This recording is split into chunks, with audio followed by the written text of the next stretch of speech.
요한복음 21장 15절에서 19절 말씀을 통해서 내가 나를 사랑하느냐라는 제목으로 함께 말씀을 나누고자 합니다. 이러한 글을 봤습니다. 어느 날 갑작스러운 통증으로 병원을 찾아왔는데 이 치료 시기를 놓쳐서 의사로부터 시한부 판정을 받은 사람이 있었습니다. 그 뒤로 몸에 좋은 약도 써보고 여러 가지 방법을 시도했는데 그 병세가 조금도 나아지지가 않았습니다.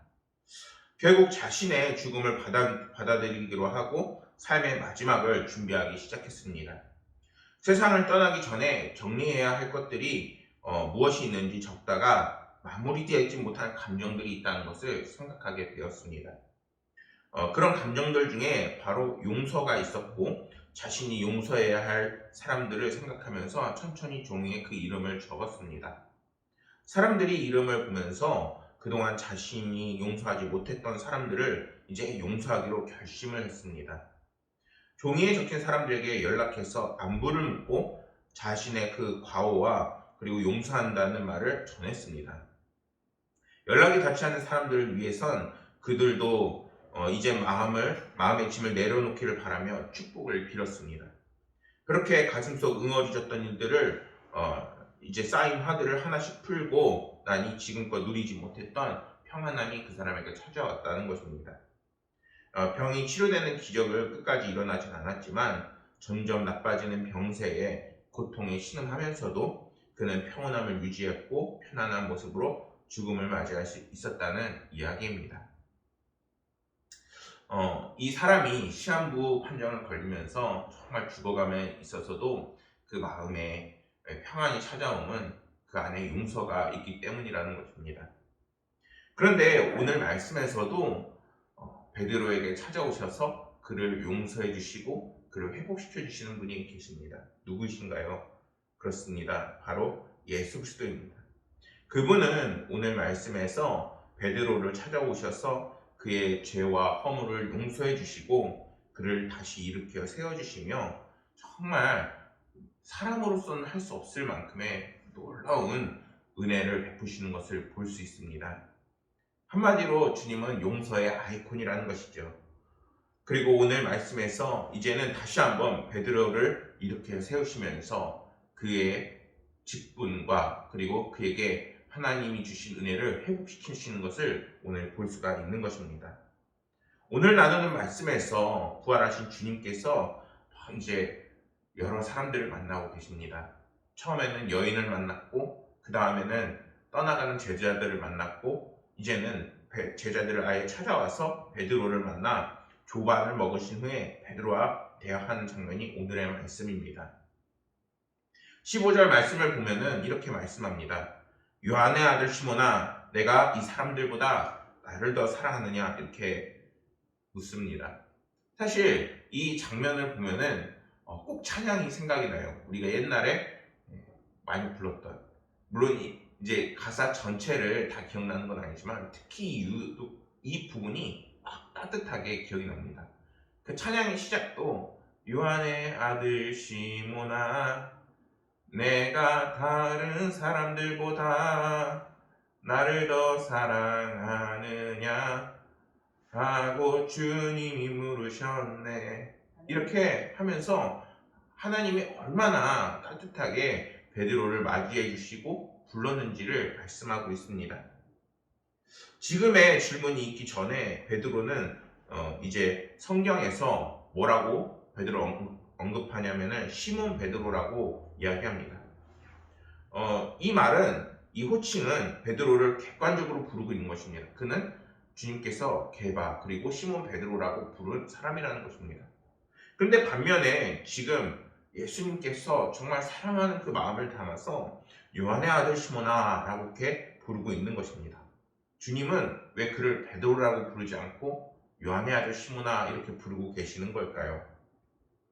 이 호칭에는 베드로를 향한 주님의 그런 사랑의 그 마음이 담겨 있습니다.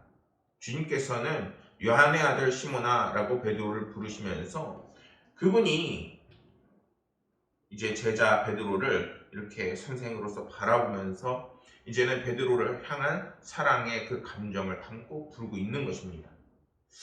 예를 들어서 제가 집에 있을 때 이제 부모님이 저를 불러주실 때 동진아 이렇게 얘기할 때도 있지만 저를 부를 때 아들을 이렇게 부를 때가 있습니다. 비록 이름이 아니라 아들 이렇게 부르지만 그 속에서는 정말 정감이 있고 따뜻함을 느낄 때가 있습니다. 그런 것처럼 오늘 말씀에서 베드로를 향해 사랑과 그 정감을 담아 부르고 있는 것입니다. 특히 이 호칭은 베드로에게 있어서 다양한 것을 생각나게 하는 그러한 호칭입니다. 요한복음 1장 42절에 보면은 이러한 말씀이 있습니다. 데리고 예수께로 오니 예수께서 보시고 이르시되 내가 요한의 아들 시몬이니 장차 게바라 하리라 하시니라. 게바는 번역하면은 베드로라. 이러한 말씀이 있습니다. 요한의 아들 시몬이라고 부르는 호칭은 예수님께서 베드로를 처음 만나 너를 사람을 낚는 어부로 만들겠다라고 선포하신 그때에 불렀던 호칭인 것입니다.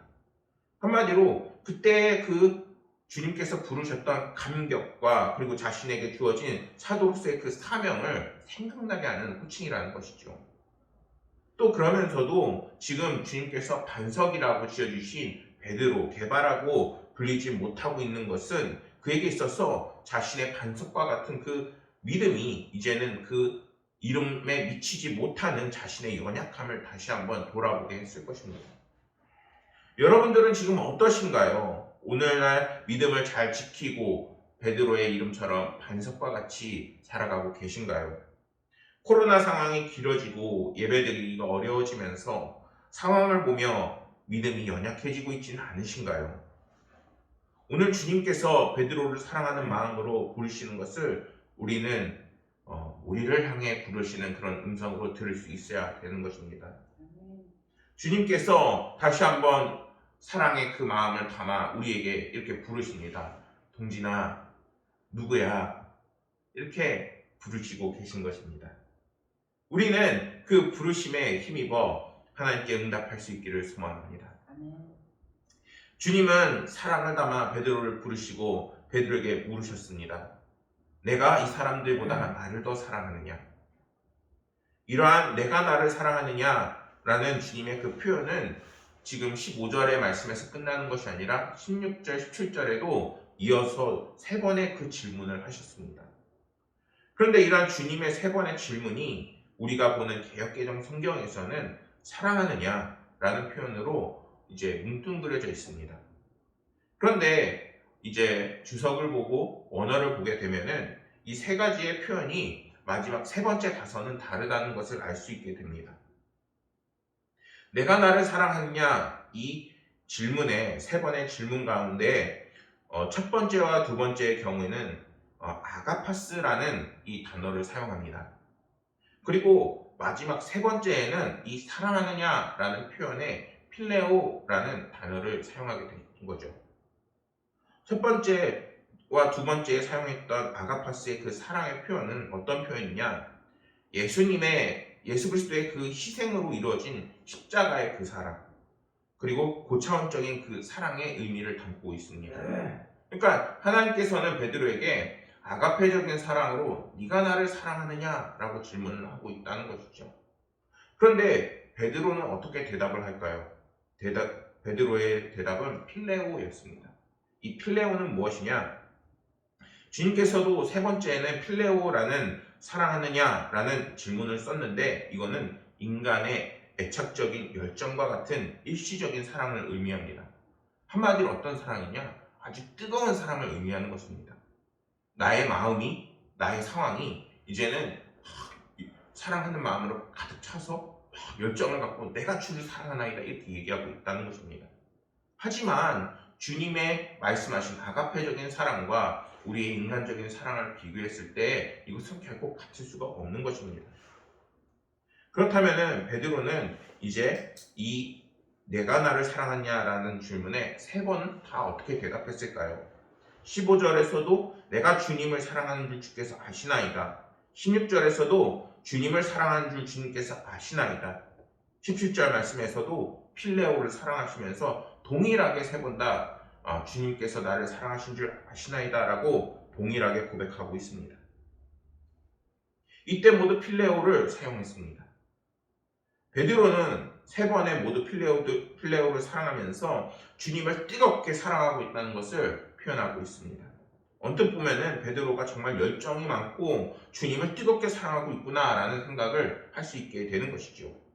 하지만 이러한 그의 사랑이 하나님께서 말씀하신 아가페, 훨씬 더 고차원적인 예수 그리스도의 사랑과 같은 그러한 사랑이냐고 묻는다면은 그가 할 수 있는 사랑은 인간적인 사랑이라는 것입니다. 그리고 마지막 세 번째 질문에 주님께서는 그런 고차원적인 사랑에서 이제는 그 낮은 사랑에 있는 필레오에 맞춰서 이렇게 질문하고 계시는 것입니다. 내가 나를 사랑하느냐? 필레오로 사용하면서 질문하고 있는 것입니다. 그러나 그가 마지막에 세 번째 질문에서는 근심하면서 대답을 해요. 왜 근심하면서 대답을 할까요? 그렇습니다. 그가 새벽닭이 울기 전에 주님을 세 번이나 부인했던 자신을 깨닫게 되는 것입니다. 주님은 아가페적인 사랑에 대해서 내가 나를 사랑하느냐, 예수님처럼 나를 사랑하겠느냐 라는 그러한 질문에 주님, 제가 인간이기 때문에 주님의 사랑만큼은 못 됩니다. 이렇게 이야기하면서 이제는 주님께서 낮춰서 네가 지금 사랑하고 있는 것만큼 나를 사랑하느냐 라는 그 질문에 주님께서는 아시나이다. 내가 주를 사랑하나이다 라고 하고 있는 대답을 하고 있다는 것입니다. 그리고 그러한 베드로의 마음을 아셨던 주님은 세 번째에 가서 베드로의 수준에 맞춰서 이야기하고 계시고 그것을 이제는 받아들이셨다는 것입니다. 이 말은 무엇입니까? 주님은 베드로의 중심을 아셨다는 것입니다. 베드로가 자신의 사랑이 주님이 말씀하신 그 사랑에 못 미치고 또한 너무나도 연약한 자신을 다시 한번 보게 된 것처럼 하나님께서는 이제는 오늘날 우리의 중심을 보시고 우리가 정말 주님을 사랑한다 고백하지만 그 사랑이 너무나도 연약하고 작다는 것을 이미 알고 계신 것입니다. 주님을 사랑했지만 그 수준이 너무나도 미약했던 자신을 향해 이제는 그 정도를 아시고 베드로를 있는 그대로 받아들이셨습니다. 사랑하는 여러분, 그와 마찬가지로 주님은 오늘날에도 우리의 중심을 보십니다. 비록 우리가 코로나 바이러스로 인해서 너무나도 힘들고 어려워서 정말 예배드리기 힘들다, 그리고 교회 가기 싫다, 또는 오늘도 예배를 드려야 되는가 이런 부정적인 마음을 품을 수 있고 또한 때로는 정말 예배를 못 드리는 상황까지 펼쳐질 수 있습니다. 하지만 우리가 끊임없이 베드로가 주를 사랑하나이다 라고 고백하는 것처럼 우리가 다시 한번 마음을 먹고 하나님을 사랑하는 그 마음을 가질 때에 하나님께서는 그러한 우리의 모습조차 그대로 받아들이신다는 것입니다. 사랑하는 여러분, 주를 사랑하는 그 마음을 포기하지 마시기 바랍니다. 베드로처럼 끝까지 주님을 사랑한다고 고백하는 자들이 되어야 하는 것입니다. 그럴 때 주님은 우리의 연약해진 그 믿음을 다시 일으켜 세워주시고 우리의 연약함을 넘어서 이제는 우리의 모든 상황과 어려움을 만져주시며 우리와 함께 임마누엘의 하나님으로서 동행해 주시는 것입니다. 그렇다면 주님께서는 왜 베드로를 향해서 이렇게 세 번이나 같은 질문을 반복해서 물어보시는 것일까요? 그것은 예수님께서 좌절하고 실패한 베드로의 그 사랑을 이제는 다시 한번 깨우쳐 주시고 확증하심으로 그의 연약함을 회복시켜 주시고 그를 이제는 다시 한번 불러서 하나님이 이루신 하나님 나라를 확장하는 사도로 세우길 원하셨던 것입니다. 다시 말해서 주님이 그에게 반복적으로 세 번이나 너는 나를 사랑하느냐라고 질문하는 것은 이제는 그가 좌절하고 실패하고 주님을 배신한 그 마음에서 벗어나 다시 한번 주님의 그 사도로서 뜨거운 사명을 감당하고 주를 사랑하는 그 마음으로 활활 불타올라야 한다는 것입니다. 오늘날 우리가 이 상황을 이길 수 있고 더욱더 그리스도인으로 바로 설 수 있는 것은 주를 사랑하는 그 마음이 우리 가운데 뜨겁게 타올라야 한다는 것입니다. 예수님께서 베드로에게 물으시는 이 질문은 베드로의 잘못된 그 상황을 추궁하는 것이 아니었습니다. 또한 앞으로 내가 어떻게 나를 사랑할 것인가를 묻는 미래의 것도 아니었어요. 무엇보다 주님께서 베드로에게 확인을 하기 원하시는 것은 지금 내가 나를 사랑하느냐라는 것입니다. 여러분, 지금 주님을 뜨겁게 사랑하고 계신가요? 우리는 죄를 쉽게 저지르고 또한 실수를 많이 하기 때문에 주님 앞에서 회개하는 신앙도 중요합니다. 그리고 하나님 앞에서 어떻게 살 것인가 다짐하는 것도 우리에겐 중요합니다. 이제 곧 있으면 신년 새해도 시작이 되잖아요. 주님 앞에서 앞으로 내가 그리스도인으로 어떻게 살아야 할지 계획도 세워야 할 것입니다. 그러나 주님은 지금 당장 우리에게 물으시는 것은 내가 나를 사랑하느냐라는 것입니다. 주님께서 모든 순간에 우리의 마음의 그 중심을 보시고 또한 우리에게 진실된 사랑을 물으심을 우리는 기억할 수 있어야 합니다. 그때 우리는 주님께 주여 주님은 아시나이다. 내가 주를 사랑하나이다. 베드로와 같이 고백할 때 주님은 이제 우리 안으로 들어오시고 우리와 더불어 먹으시며 우리의 삶을 인도하시는 것입니다. 15절 말씀에서 주님은 나를 사랑하느냐라고 물으실 때 이렇게 말씀합니다. 이 사람들보다 더 라는 말을 붙이셨습니다. 이 경우 이 사람들보다 더 나를 사랑하느냐라는 그 표현에는 베드로가 예수님을 향한 그 사랑이 다른 제자들의 그 사랑보다 이 사랑이 더 뜨겁냐라고 질문하고 있는 것입니다. 이는 요한복음 13장 37절의 그 말씀을 생각나게 합니다. 베드로가 이르되 주여 내가 지금까지 어찌하여 따라갈 수 없나이까 주를 위하여 내가 목숨을 버리겠나이다. 베드로는 예수님을 3번 부인하기 전에 정말 내가 목숨까지도 버리면서 주를 사랑하겠나이다 라고 고백했던 사람입니다. 이 장담 후에 예수님께서 뭐라고 하셨는지요? 그거는 3번이나 그가 예수님을 부인할 것을 예수님께서는 예언하셨습니다. 그리고 베드로는 실제로 예수님을 부인했지요. 예수님께서는 베드로가 그때 자신의 실수를 만회할 수 있도록 다시 한번 3번의 그 질문을 하고 계신 것입니다.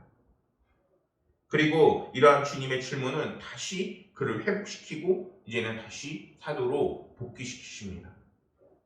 베드로는 17절 말씀에서 근심하며 주님 모든 것을 아시오매 내가 주님을 사랑하는 줄 주님께서 아시나이다 라고 고백을 합니다.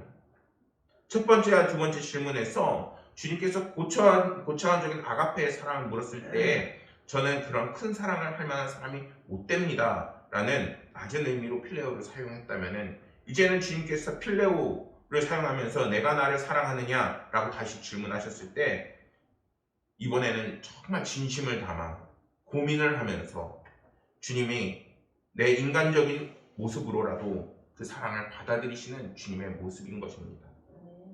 베드로는 과거 스승이 유대인들에게 붙잡혀 신문당하는 장소에 멀리 떨어지지 않은 곳에서 결국 3번의 부인을 하면서 주님을 배반했습니다.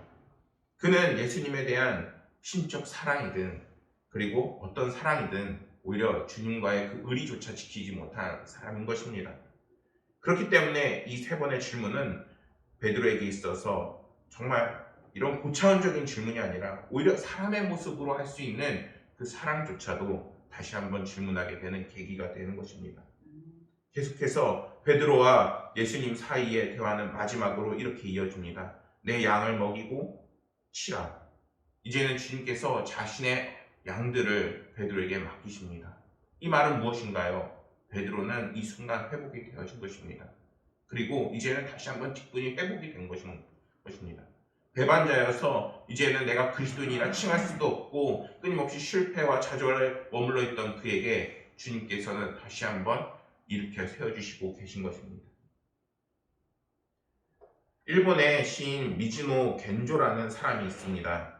1937년에 태어나서 84년에 이제 돌아가신 사람인데 그는 뇌성마비였습니다. 그의 별명은 눈깜빡이 시인입니다. 그는 11세의 나이에 뇌성마비로 전신장애를 입고 언어 능력까지 상실을 했습니다. 꼼짝 못하고 절망 가운데 있는데 15세에 복음 전도를 받게 됩니다.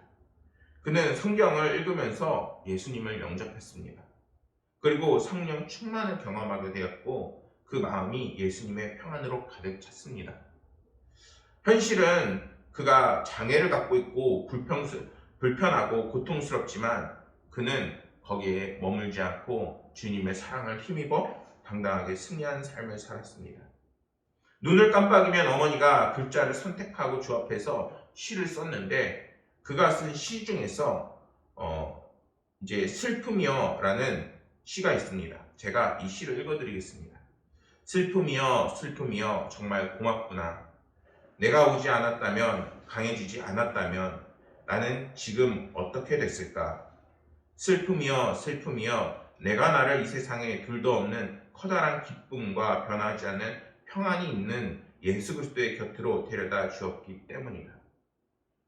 그가 슬픔이 있고 장애가 있고 힘이 들지만 주님을 만나면서부터 이제는 슬픔이 오히려 주님을 만나는 계기가 되었다는 것입니다.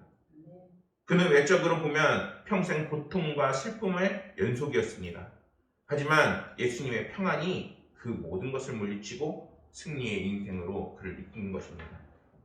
그의 또 다른 시중에 삶이라는 게 있습니다. 하나님의 크신 손 안에서 달팽이는 달팽이답게 가고 닭장의 들꽃은 닭장의 들꽃답게 피고 청개구리는 청개구리답게 울고 하나님의 크신 손 안에서 나는 나답게 산다. 이렇게 삶을 표현을 했습니다. 사랑하는 여러분, 지금 너무나도 힘겹고 어려운 시기를 살아가고 있습니다. 그러나 주님께서는 우리를 사랑의 그 마음을 담아 사랑하는 누구야? 라고 이렇게 부르고 계십니다. 그것에 우리는 어떻게 응답해야 될까요? 베드로는 부활하신 주님과의 그 대화 이후에 이제는 주님의 명령을 철저히 순종을 했습니다. 그렇기에 그는 목숨을 걸고 사역에 충실했고 결국 그 마지막은 십자가에 거꾸로 매달려 죽기까지 그 목숨을 다하며 양들을 위해 헌신하는 삶을 살았습니다. 주님은 그의 삶을 미리 예언하셨습니다. 18절과 19절 말씀을 보면은 내가 진실로 진실로 내게 이르노니 내가 젊어서는 스스로 띠뛰고 원하는 곳으로 다녔거니와 늙어서는 내 팔을 벌리니 남이 내게 띠띠우고 원하지 아니하는 곳으로 데려가리라. 이 말씀을 하시면 베드로가 어떤 죽음으로 하나님께 영광을 돌릴 것을 가리키심이더라. 베드로가 오히려 이렇게 말하면 막 두렵고 막 사역을 하기 싫고 막 이러지 않았을까요? 그런데 오히려 이 일이 있고 나서 고정 문서를 초대 교회 전승을 따르는 것을 보면은 로마 네로 황제의 그 박해 때에 바티칸 언덕에서 십자가에 거꾸로 매달려 순교했다고 전하고 있습니다. 사랑하는 여러분, 그가 왜 예수님을 만나고 난 다음에 두려움이 없었을까요? 이제는 주님의 주시는 그 사랑을 다시 한번 그 마음에 팔팔 불타올랐기 때문인 것입니다. 주님의 사랑을 이제는 놓치지 않고 끊임없이 살아나가 이제는 주를 위해 살아도 주를 위해 죽어도 주를 위해 사는 그런 베드로의 모습을 우리는 볼 수 있어야 되겠습니다. 우리의 삶도 마찬가지입니다.